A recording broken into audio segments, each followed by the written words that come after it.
describe Anthony in one word? Oh, intelligent. Very direct. I thought athletically he was excellent because he put a real big effort in both on and off the ball. To jet off to Barcelona to sign for the Spanish champions. He arrived at the airport, the private terminal here at Newcastle in the last few minutes, and he has just boarded the plane behind me set for Barcelona. That is after Newcastle reached an agreement with Barcelona last night for Gordon to sign for the Catalan club.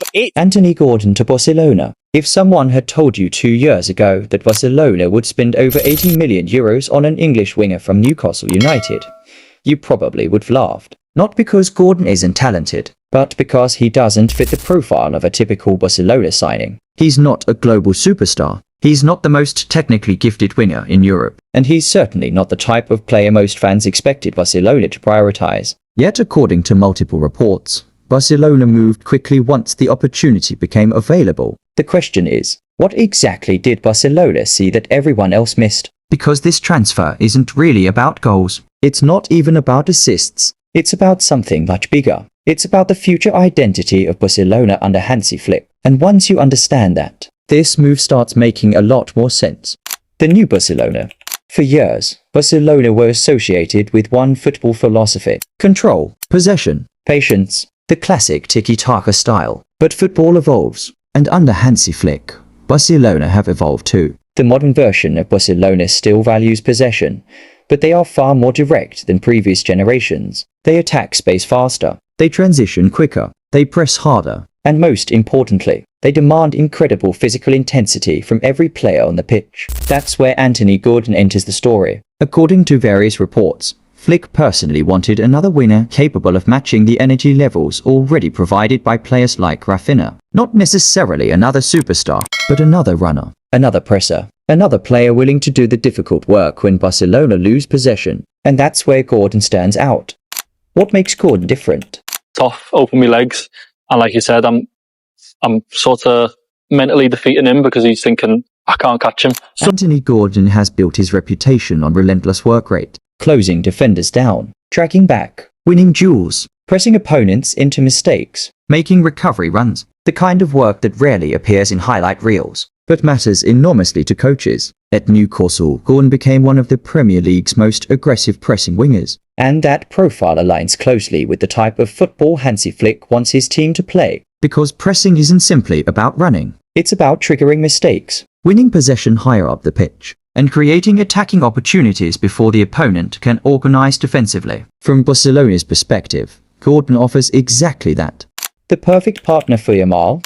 Perhaps the most interesting part of this transfer isn't Anthony Gordon himself. It's who he could help. Barcelona's biggest asset is already clear. It's not a new signing. It's not a veteran. It's Lamine Yamal. Every opponent knows where Barcelona's biggest threat is, and because of that, Yamal often attracts multiple defenders. Entire defensive structures shift toward his side of the pitch. Barcelona believe Gordon can help solve that problem. Why? Because defenders would now have another major threat to worry about. A player who constantly attacks space, makes runs behind defenses, and forces opponents to stretch horizontally. If Gordon can occupy defenders on one side, Yamal may receive more freedom on the other, and that could make Barcelona's attack even more dangerous. Why Barcelona moved so fast? One of the biggest reasons this deal happened appears to be flexibility. Barcelona aren't operating with unlimited financial freedom. Every transfer matters. Every salary matters. Every squad spot matters. So instead of signing multiple players for different roles, they looked for one player who could cover several positions.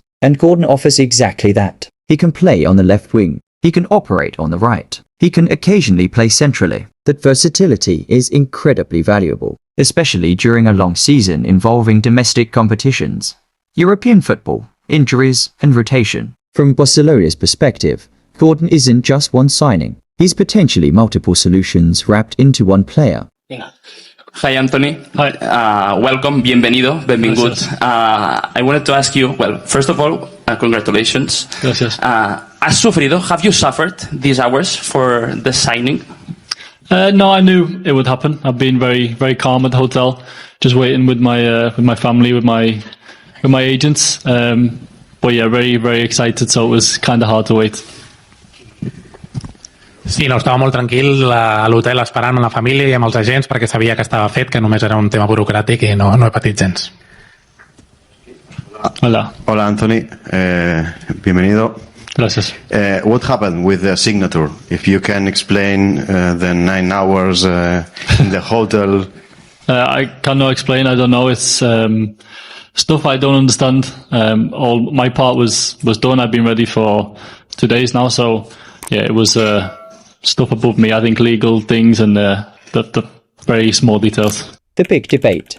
But here's where things get interesting. Not everyone agrees with this transfer. In fact, many people remain skeptical. The biggest question revolves around value. Can Anthony Gordon justify a fee reportedly worth more than 80 million euros? Supporters who love the deal point toward his age, his athletic profile, his pressing ability, his versatility, his Champions League performances. Critics point towards something else. Production. They argue that elite transfer fees usually require elite output. And while Gordon has delivered some impressive performances, questions remain about consistency over a full season. That's the debate. Are Barcelona paying for what Anthony Gordon already is? Or are they paying for what they believe he can become? Are conscious of like in and out of possession and your responsibilities? Yeah, because I want that challenge. I want that mental battle with the fullback to think, when he comes off the pitch, I want him to think, how hard is he to play today? Yeah. So he's not looking forward to playing me again. And I genuinely want that challenge, no matter how good the fullback is. So I watched you at St James's against Paris Saint-Germain, one of the best nights this club's had for years.